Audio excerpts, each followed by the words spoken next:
नमस्कार दोस्तों, राजगढ़ जिले के कुरावर में आप सभी का बहुत बहुत स्वागत है।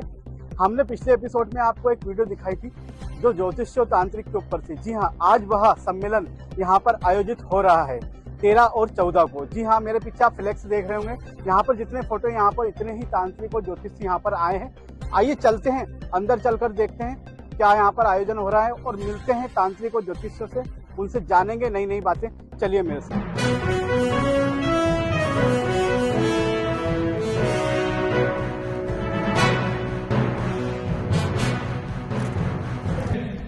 हमारे नाट्य लोकप्रिय विधायक मोहन शर्मा दादा, समाज सेवीगण भाजपा इस्लामपुर के जिलाध्यक्ष राधेश्याम पचमढ़िया जी, लक्ष्मण सिंह राणा जी, रामेश्वर नगीना जी, भूपेश भदौरिया जी। आज की अम्बे मात की, जगम्बे मात की, हरि ओम चंद्रमा वरघोषादय कात्यायनी भैरवी।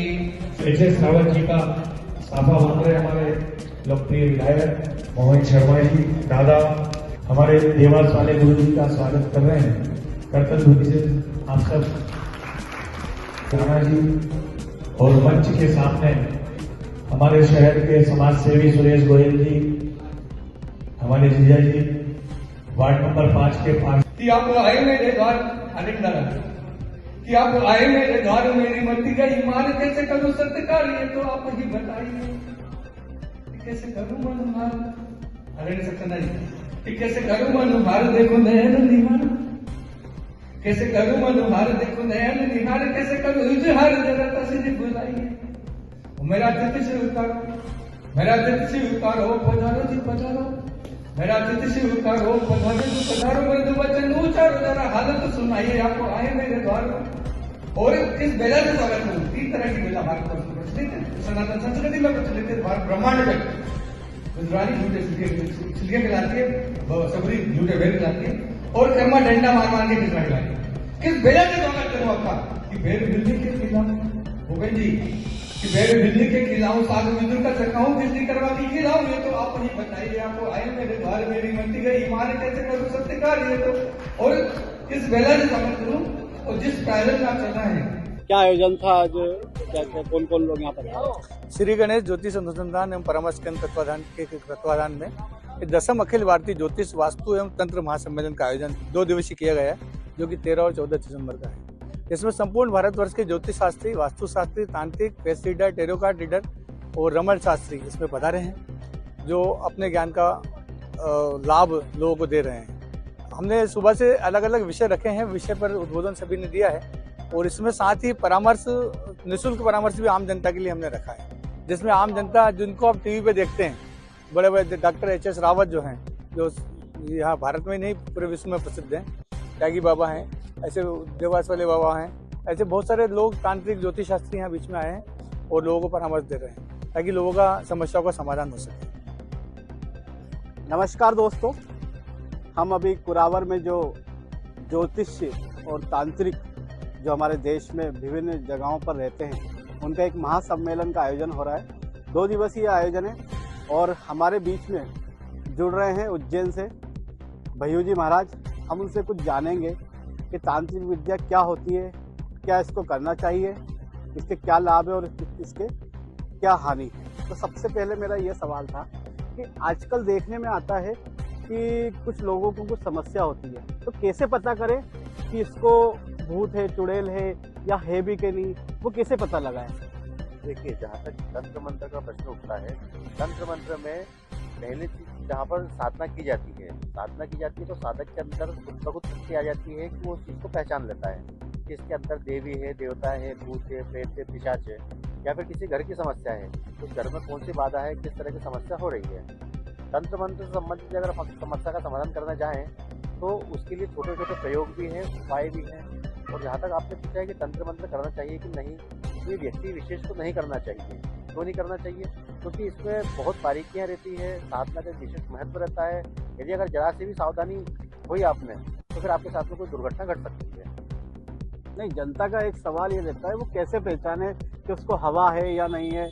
देखिए, अगर यदि किसी के शरीर में हवा, भूत, प्रेत, पिशाच है तो जनता कैसे पहचानेगी? या तो कुछ उसको देव स्थान पे ले जाया जाए, तो देव स्थान की जो शक्तियाँ रहती हैं, मान लिया हनुमान जी का मंदिर है, भैरव जी का मंदिर है, माता कालिका का मंदिर है, तो वहाँ पर जाने से जो उसके अंदर की शक्ति है वो उसके अंदर आ जाती है। किसके अंदर की शक्ति? जो भूत प्रेत पिशाच है वो आके घूमने लगता है, खेलने लगता है, उसके शरीर में बताता है कि हाँ ये मैं ये हूँ और ये इसी उद्देश्य से इसके शरीर में आया हूँ। कहीं बाथरूम कर देता है, या कहीं गलत चीज का उतारा जो रहता है उतारा का रूप को उखाड़ के ले जाता है, या फिर कोई व्यक्ति जो द्वेष के कारण किसी पे तंत्र क्रिया करा देता है।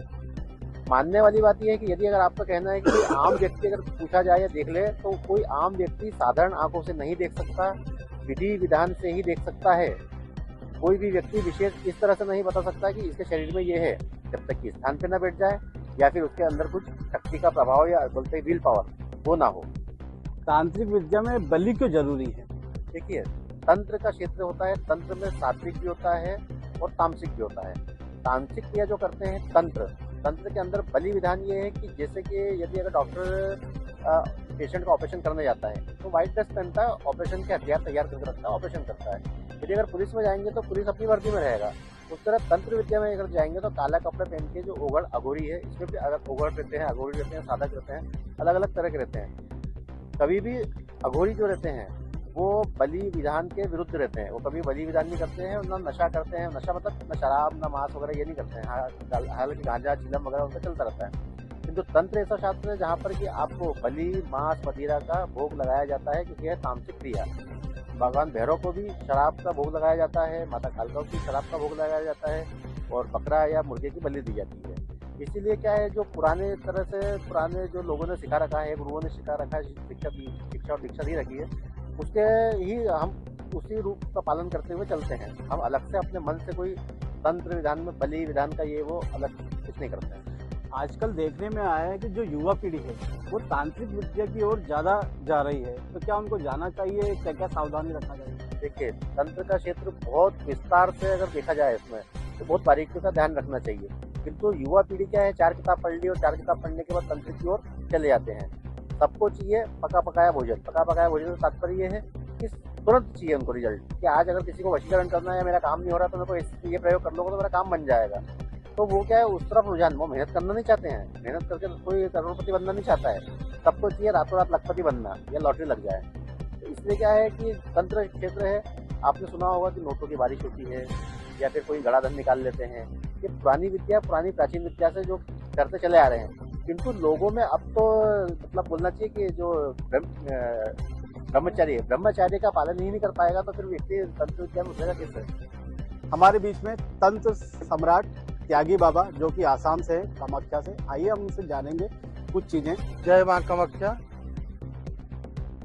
तंत्र और ज्योतिष दोनों सम्मेलन आज कुरावर में हो रहा है, लक्ष्मी चंद्र जी करा रहे हैं। लेकिन ज्योतिष के पास सब जाते हैं और एक तांत्रिक के पास कहा जाए कोई जाने के लिए तैयार नहीं होता है, क्योंकि जो 10 साल के अंतर्गत इतने तांत्रिक लोग अपना व्यवस्था बना लिए हैं, एक धंधा कर लिए हैं, वैसी व्यवस्था। और वो कहाँ से अर्थ लाता है, अपने घर का गेहूं बेच के लाया कि औरत का पायल बेच के लाया, उसको पैसे चाहिए। कहीं नहीं कहा गया है कि भगत लोग दारू पीते हैं, ये कहीं नहीं। हम भी हैं, कोई नशा नहीं है, और न दारू पीते हैं न बलि देते हैं, ये कहीं तंत्र में नहीं है। लेकिन ये लोग उसको ग्रहण करके अपना आवश्यकता की पूर्ति करते हैं, और अगर उस तरह कीजिएगा तो उसका कभी फलित नहीं होगा, क्योंकि बहुत कष्ट से पैसा लाकर आपको दिया है। जैसे आपको पास भोजन का थाली आता है, आज के सब ये बहुत से तांत्रिक हमसे दुखित हो जाते हैं। इस तरह आप त्यागी बाबा बोलते हो, तंत्र सम्राट होते हुए भी, जिससे भोजन की थाली आता है, लोग प्यार से उसको ग्रहण करता है और भोजन करने के बाद थाली को हटा देता है। तांत्रिक लोग अधिकतर क्या करता है, जब तक ये इनके पास पैसे है, इनको अपने पास बहुत प्यार से बैठाएगा, पैसा लेने के बाद तुरंत गेट से बाहर। ऐसी भावना होगा, आपका कभी भी तंत्र सही नहीं होगा। और आपके पास शक्ति भी है तो शक्ति खत्म हो जाएगी। तंत्र में शक्ति है, और तंत्र को उजागर करने के लिए और लोगों को यकीन और भरोसा दिलाने के लिए जो कुरावर रायगढ़ जिला में ये मध्य प्रदेश में हुआ है कार्यक्रम, हम आए हैं। तंत्र गलत नहीं है। जय मां कामाख्या। असली तांत्रिक और नकली तांत्रिक की पहचान कैसे करें? पहचान हो जाएगा। उसका पहचान 1 मिनट में हो जाएगा।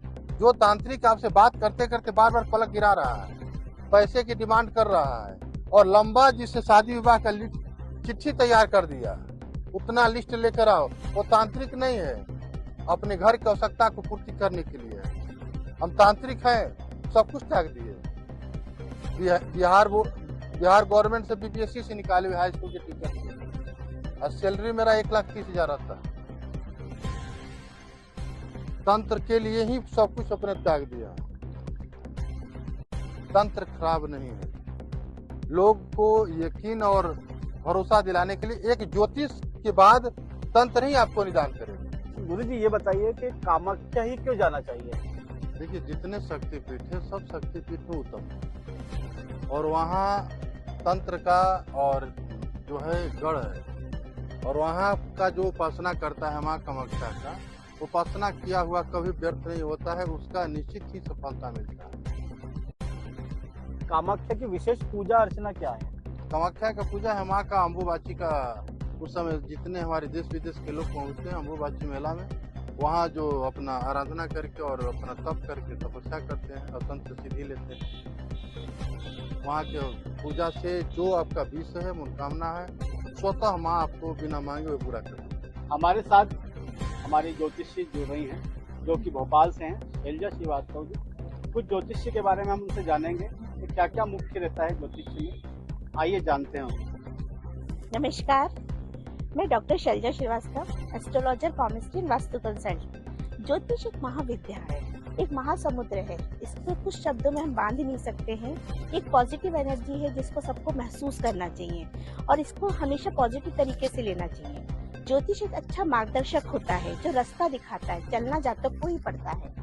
कोई भी ज्योतिष भगवान नहीं होता, कुछ भी आप बदल नहीं सकते हैं। पर आप 100 की स्पीड से टकरा रहे हैं, हम ज्योतिषों का काम होता है कि वो 100 की स्पीड 10 की स्पीड हो जाए, 1 की स्पीड हो जाए, तो आपको कम से कम नुकसान हो जाए, कम से कम नुकसान हो और आप उन सब चीजों से बचें। तो ज्योतिषों का काम होता है एक मार्गदर्शक का, तो उनको पॉजिटिव वे में समझना चाहिए और जिस ढंग से वो अपने जातक को समझा रहे हैं वो चीज उस तरीके से समझना चाहिए। जैसे अभी मैं कैंसर पे रिसर्च कर रही हूँ, ग्रहों से कैंसर के बारे में बताना, तो कैसे हम कैंसर के बारे में बता सकते हैं कि आपकी कुंडली में कैंसर का योग बन रहा है। 8वां भाव 12वां भाव कैंसर के लिए माना जाता है। तो हमारे ये कोशिश होती है कि हम कैंसर आने से पहले उस व्यक्ति को बता दें, लास्ट स्टेज पहुंचने से पहले उसको बचाने की कोशिश करें। इसी तरह वुमेन्स एंजाइटी पे भी मैंने वर्क किया है, उसके बारे में भी चंद्र से रिलेटेड चीजें हैं। तो कुल कहने का मतलब है ज्योतिष बहुत बड़ा ज्ञान है और व्यापक ज्ञान है। आप पढ़ते चलिए, आगे बढ़ते चलिए और ज्योतिष को फॉलो करिए। अच्छा देखने के लिए, यानी कि इंसान को अच्छा लगने के लिए और अच्छा प्रचलित होने के लिए, यानी कि अच्छा वो लोगों के बीच में प्रचलित हो, उसके लिए कौन सा ग्रह काम करता है? देखिए, इंसान को अच्छा दिखना और अच्छा प्रचलित होना, तो सबसे फर्स्ट होता है सूर्य ग्रह जो हमारा ऑरा तेज करता है। तो अपने इष्ट को पहचानिए, अपने सूर्य ग्रह को प्रबल करिए। आप इसके लिए छोटा सा रेमेडीज बताती, कुछ नहीं जानते कुछ मत करिए। रोज सूर्य देवता को जल चढ़ाइए, तांबे के लोटे में कुमकुम और गुड़ मिलाइए और सूर्य देवता को देख के जल चढ़ाइए, जिससे आपका ऑरा तेज होगा, पॉजिटिविटी आएगी आप में और आप अपने मार्ग में आगे बढ़ सकेंगे। लोग आपकी बातें सुनेंगे। जैसा कि हम आजकल देख रहे हैं, रील का जमाना है, तो वहाँ पे शुक्र ग्रह को ज्यादा बताया, तो शुक्र ग्रह का क्या काम है? ठीक है, शुक्र ग्रह विलासिता लाता है, पॉजिटिविटी लाता है, फाइनेंस लाता है, पर ऑरा तो सूर्य ही लाता है। और जब तक आप घर में पिता को नहीं पूछेंगे, माता को नहीं पूछेंगे, तो शुक्र क्या करेगा। और जो रील है, मतलब मेरा तो ये कहना है, जो यूट्यूब की रील है उस पर कम विश्वास करिए, पीछे अच्छे ज्योतिष को दिखाइए, क्योंकि वहाँ कुछ भी वैलिड नहीं है, किसी की डिग्री आपको पता नहीं है, कोई भी बैठ के रील बना रहा है। तो यूट्यूब का ज्ञान बिल्कुल मत लीजिए, ओरिजिनल ज्योतिष के पास मिलिए, या ये जैसे महासम्मेलन होते हैं, यहाँ पे बहुत अच्छे अच्छे ज्योतिष आते हैं, इनसे यहाँ पर आइए और अपना प्रॉब्लम इनसे सॉल्व करवाइए, क्योंकि यहाँ पे निःशुल्क होता है, परामर्श भी दिया जाएगा। ऐसी जगह आइए और अपनी प्रॉब्लम सॉल्व कीजिए। मेरे साथ पूजा जी जुड़ रही हैं जो कि एक ज्योतिषी हैं। आइए हम उनसे बात करते हैं, तो जानेंगे ज्योतिषी के बारे में। मैम, आजकल जैसे कि देखने में आता है कि लोग नए नए घर बनाते हैं, तो उनमें किन किन चीज़ों का ध्यान रखना चाहिए और इंसान के जीवन में किन किन चीज़ों का विशेष ध्यान रखना चाहिए जिससे उनका जीवन अच्छा गुजरे? जय श्री कृष्ण दोस्तों, मैं एस्ट्रो पूजा नितेश दुबे और मैं एक टैरो कार्ड रीडर हूँ, जिसमें मैं हीलिंग्स पर काम करती हूँ। आपका क्वेश्चन था घर को लेकर, तो घर के लिए मेन क्राइटेरिया जो रहता है वो डायरेक्शन का होता है। वास्तु पर काम करना चाहिए अच्छे वास्तु विशेषज्ञ को बुलाकर।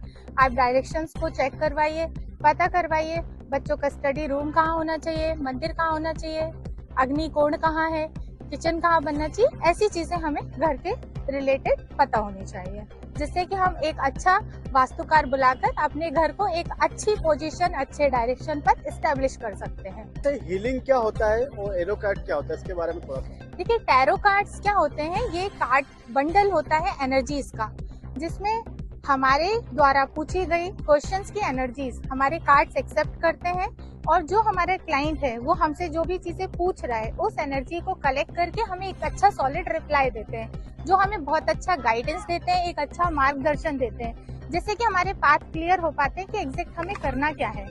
हीलिंग्स की बात करें तो अगर किसी के पास ट्रॉमाज हैं, कोई पुराने आघात हैं जिन्हें हमें रिकवर करना है, तो हम उन्हें हील करते हैं। हील करने के लिए हम रत्नों का भी यूज करते हैं, क्रिस्टल्स का यूज करते हैं। मैं एक कैंडल वैक्स हीलिंग करती हूँ, और हम एक अच्छी कंसल्टेंसी देकर, अच्छा काउंसलिंग कर उस कस्टमर को, उस क्लाइंट को सेटिस्फाइड कर सकते हैं। ये हीलिंग पर काम होता है। और आज के हमारे इस एपिसोड में हमने कई सारे ज्योतिषियों को भी सुना। जुड़े रहिए व्यास जी चैनल के साथ। मितेश व्यास, कुरावर।